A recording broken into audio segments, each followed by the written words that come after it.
What's going on, guys? Welcome back to another episode of the Sick Podcast, Talking Titans. We had a little vacation last week. I think everybody's entitled to it, right, Vin? Celebrate the little 4th of July last week. Absolutely. Off season has been dry since OTAs, so we got a little segment today that me and Vin like to talk about. So it's a good one. So Shane, start us up. Turn up your volume. Because you're about to listen to the Sick Podcast. Talking Titans. Levis towards the end zone. Got a man. Touchdown. Wow.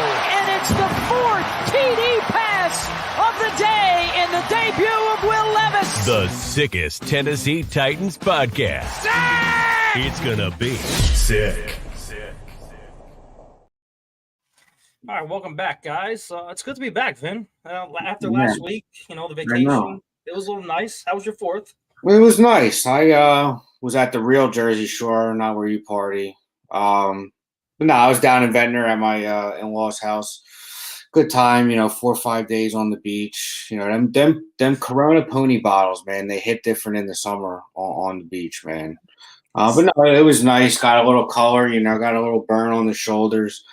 But it was nice, and it's nice to be back talking some Titans with you. So, Sal is out playing Fast and the Furious with his buddies.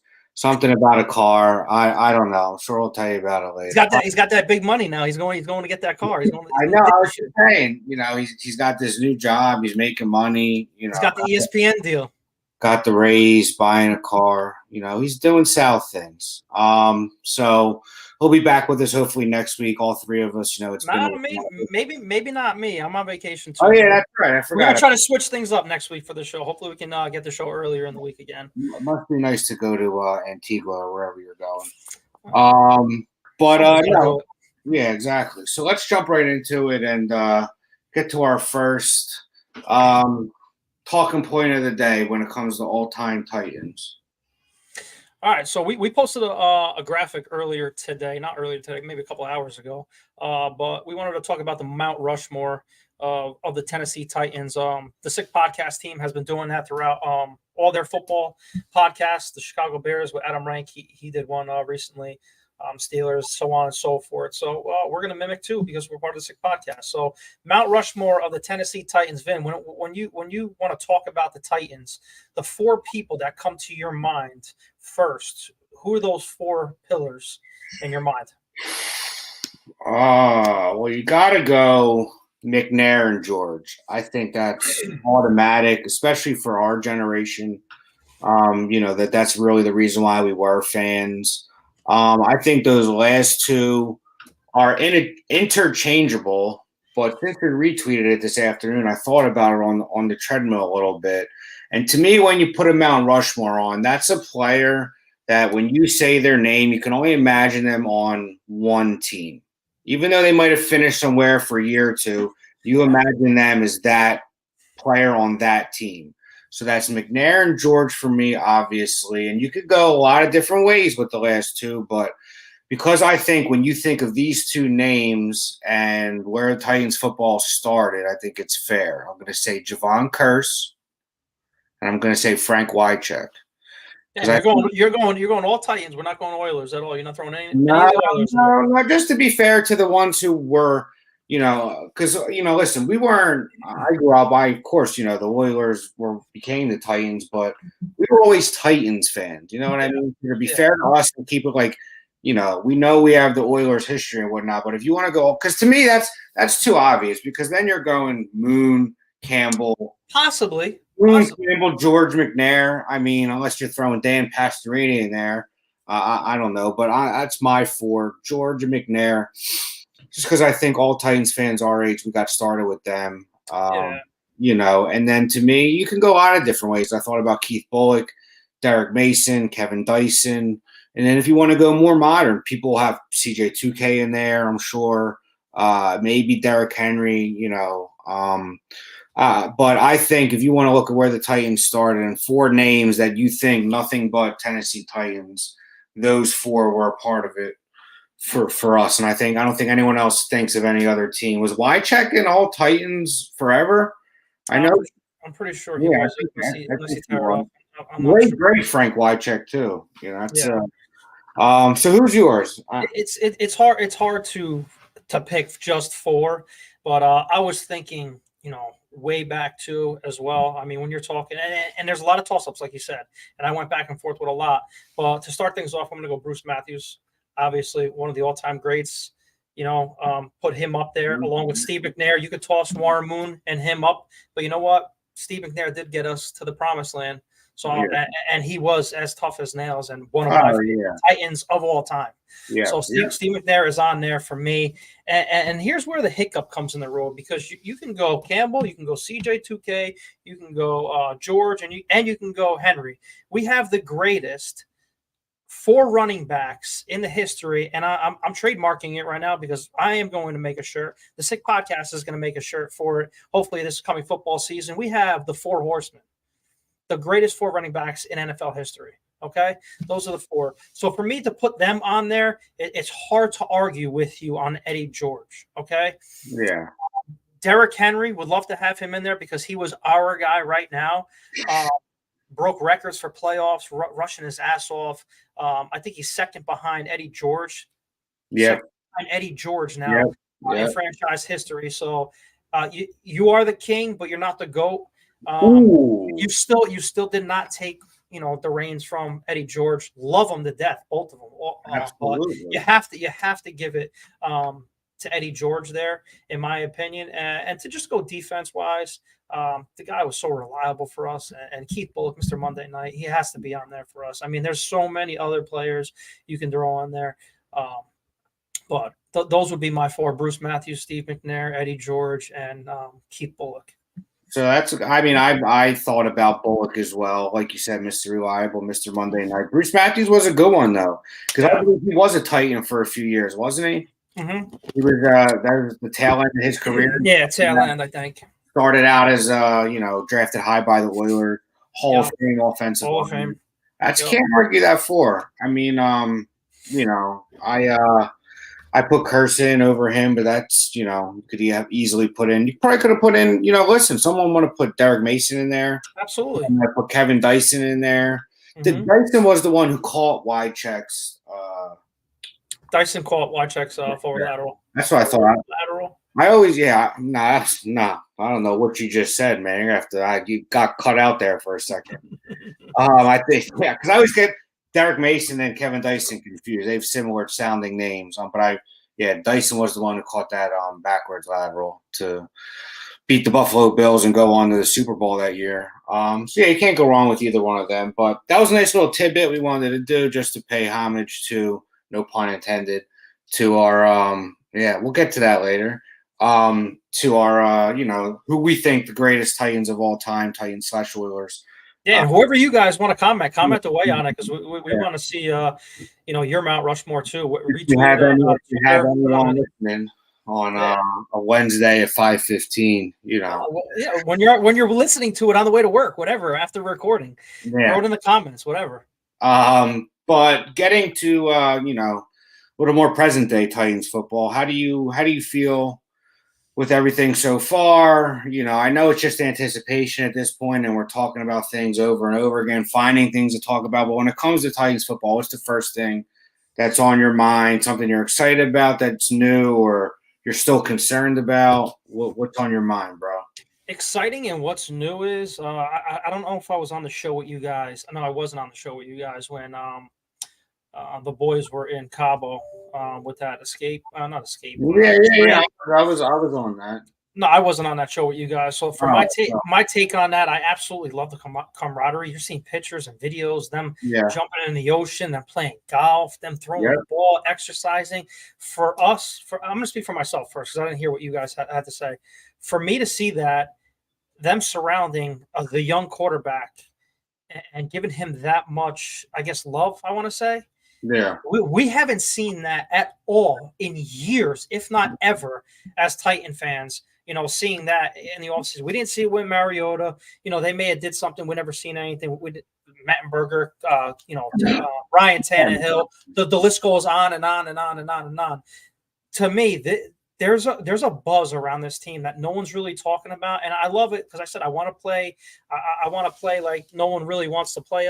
No one knows what to expect with the Tennessee Titans this year. They're going to win 5 games, and then all of a sudden, boom, they're contending for the wild card. They're contending for the division.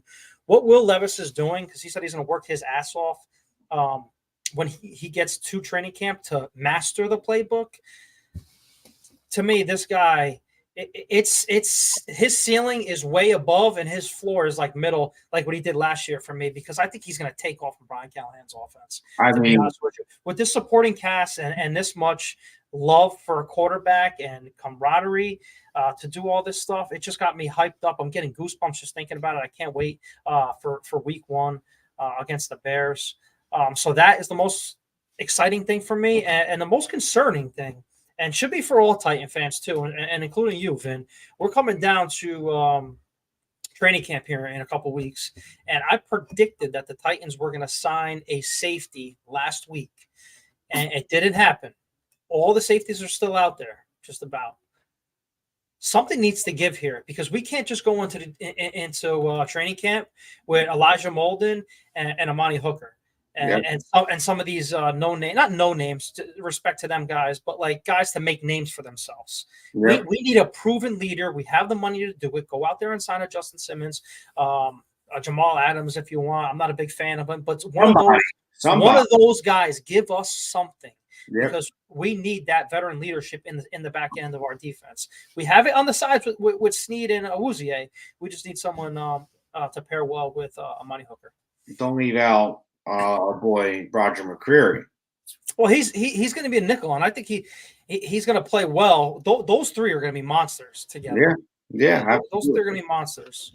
No, I couldn't agree more. As far as the Will Levis thing, I mean, listen, the only thing that kind of scares me now is that like everything has fallen into place so far for this kid. We've done right by him. Now it's really just on him. Yeah, we know the ceiling is sky high. I think he could throw for 30 touchdowns, throw for 3,500 yards. I think if he gets the protection he needs, we've done nothing but surround him with a lot of talent all over the place. That being said, there's so much optimism that it almost makes you nervous. Oh, yeah. You know what I mean? Especially with the Titans. We'll talk ourselves into, listen, after they beat the Bengals last year, what was it? We watched it together, me, you, and Sal. The next day we're talking about we think they could, win the division.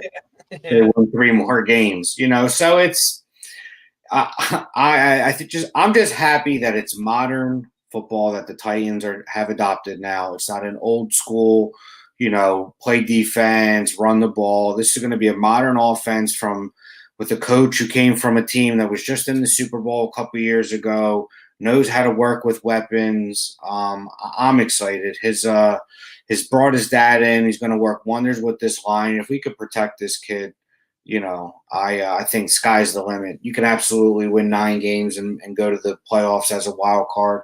And listen, you never know what could happen with the division. No one thought the Texans really had a chance last year. And if they told you they did, they're probably lying, because I think maybe 10% of the people who, predicted the AFC South had the Texans winning that division. So, we'll see. You just love to see it, though, getting the camaraderie down. I saw it as well with the, going to Cabo, playing on the field, golfing, going out to dinner, having a good time together. Love that.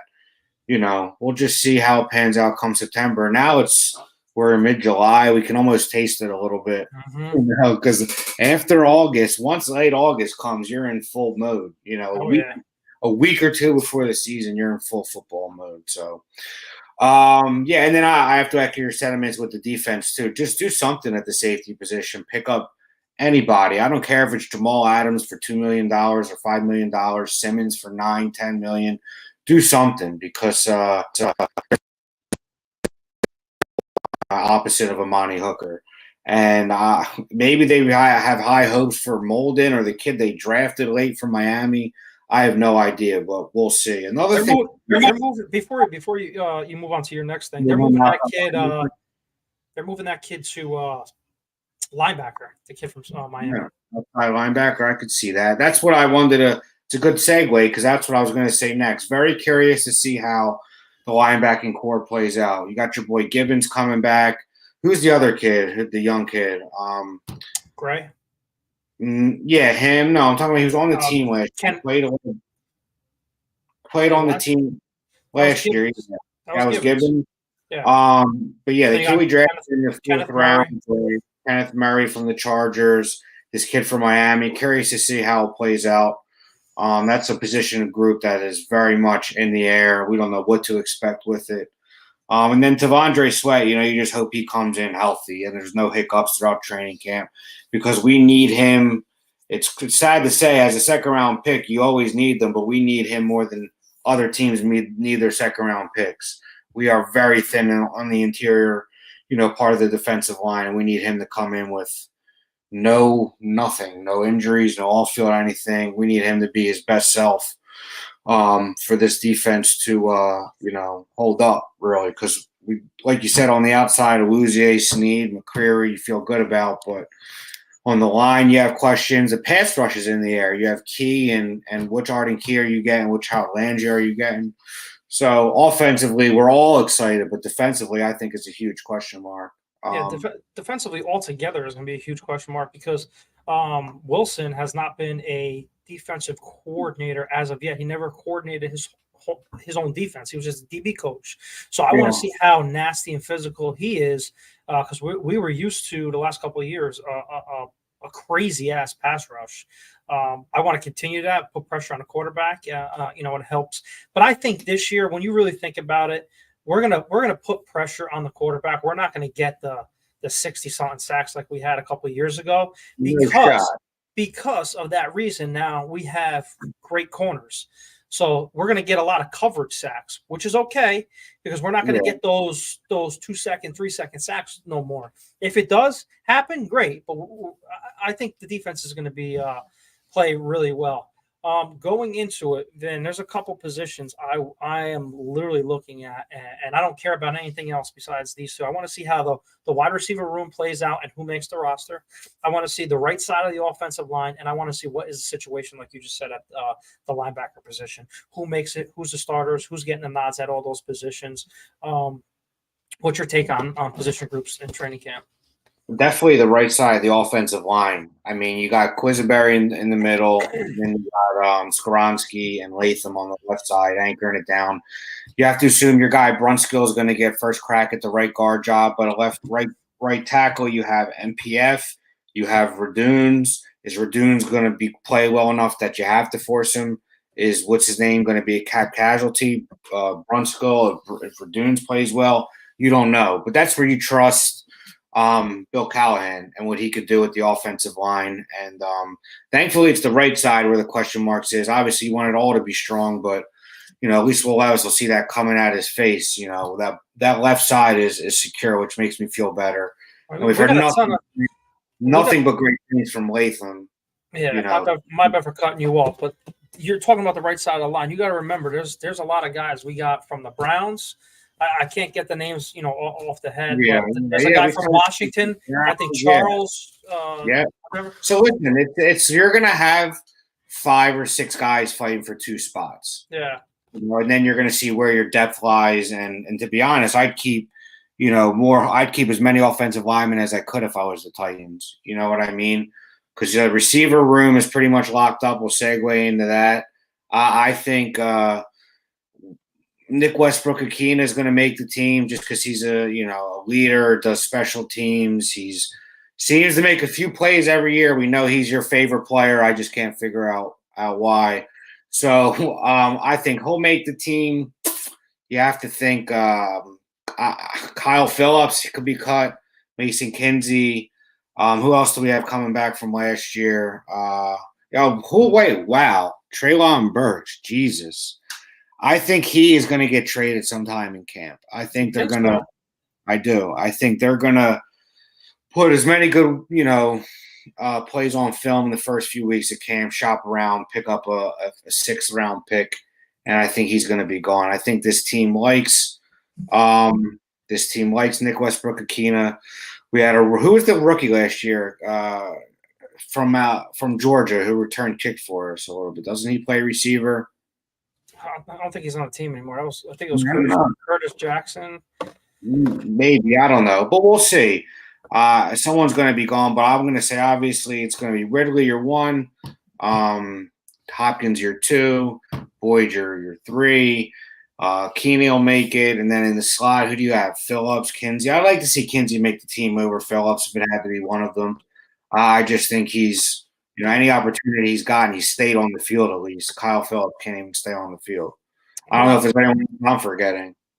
I'm gonna have to strongly disagree with you on that. I think they're gonna give Treylon Burks a shot. I think there's too much value still in what Brian Callahan wants to do. I think you're gonna have Ridley, D Hop, Tyler Boyd. I think your 4 is gonna be who's the main slot 2 behind Tyler Boyd is gonna be Treylon Burks. You're gonna have Nick Westbrook-Akina 5, and I think that rookie is gonna make the team. Jackson out of Tulane. And that's going to be 6. Whether they keep 6 or 7, I don't know. But it's a big camp for Mason Kinsey, and it's a huge camp for Kyle Phillips because Kyle Phillips could not stay healthy the last 2 years. And with this new kickoff role and punt and all that stuff, I think Treylon Burks can play a huge factor. Huge, like you said. Returning kicks and that Jackson kid. I think he's explosive too, and I think they're gonna do something for him as well. So I think that's why I'm giving those 2 the edge too, because the special teams. What round did we pick him in? To the 6th round, the kid from Tulane? Yeah, we'll see. I mean, listen, as long as the top 3 guys perform, though, that's all that really matters. That's what's most important. I want to see the Ridley of old. I want to see him improve upon what he did last year, his first year back. Hopkins, listen, I think Hopkins will be a guy who'll be in the league for 5 or 6 more years. Even though he's older, he is a savvy route runner, as savvy as it gets, and he just always finds ways to get open. In 5 years, we'll be talking about him getting 800 yards. You know what I mean? At the age of 37, 38, I think. So I expect him to, perform, and then Tyler Boyd, we'll see. And as long as all 3 of them perform, then, anything else is just extra. So we'll see. And then maybe not this episode because I know we got to wrap it up soon, but I want to talk about Chig a little bit on the next episode. We'll wait till Sal gets back. We haven't talked about him at all.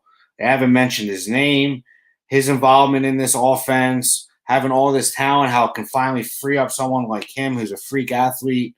Even Josh Wiley, man. He can take a major. He can make it take a major step. 6'7", bro. You are his biggest fan, dude. You are his biggest. 6'7". This guy. Your 2 favorite players, NWI and Josh Wiley.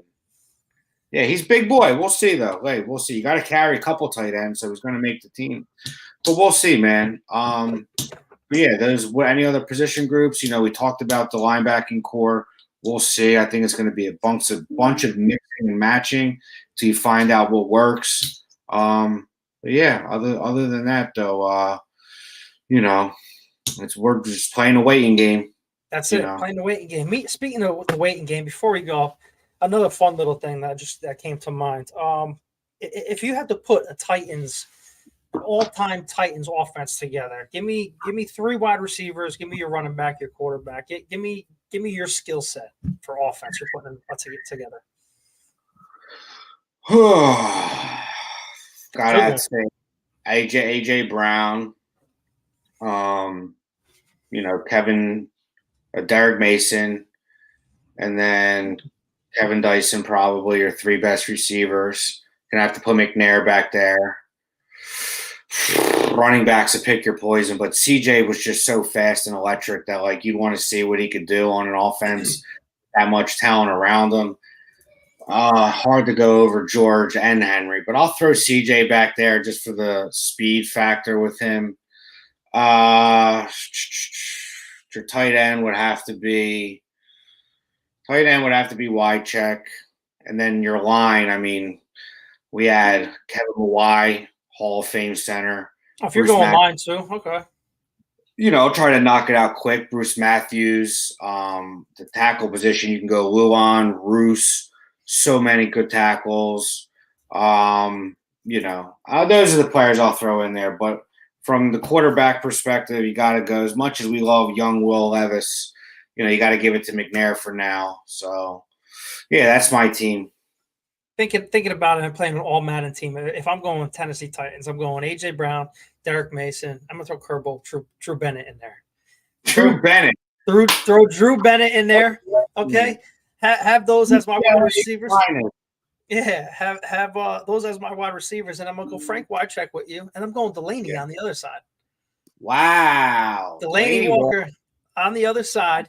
Right about him. Obviously, you have to have Steve McNair, and then with all that talent in the world, then you have to absolutely with the running backs all over the place. I'm staring at them on my wall right now. You have to go with CJ2K with that speed, with that talent all over that offense. Who is stopping that? That's nobody, an offense, man. Nobody, yeah. It was a nice little tidbit for the fans out there to try to keep the mood light. Remember the legends, that made us miserable Titans fans that we are today. But hey, good luck tomorrow. Congratulations to your brother. Don't go easy on him on the speech, man. Lay into him. You'll never get another chance to hold a microphone and talk about him in a crowded room unless he gets married again after that. I got you on that. Listen, guys, if you like the show, please retweet it. Give us a like. Follow us on Instagram, Twitter, Facebook, not Facebook, YouTube. Support us. We got some things coming up. Talking about games we're going to. Hopefully, sponsors. We have 2 new sponsors. We're not telling anybody yet until next week. I think I got the news. So we'll see what happens with that. But guys, we appreciate you guys so much. Thank you for supporting us, and we will catch you next week. Shane, send us out. And that's a wrap. Hope you don't miss us too much until next time. Follow the Sick Podcast Talking Titans on YouTube, Instagram, Facebook, Google Play, and Apple Podcasts.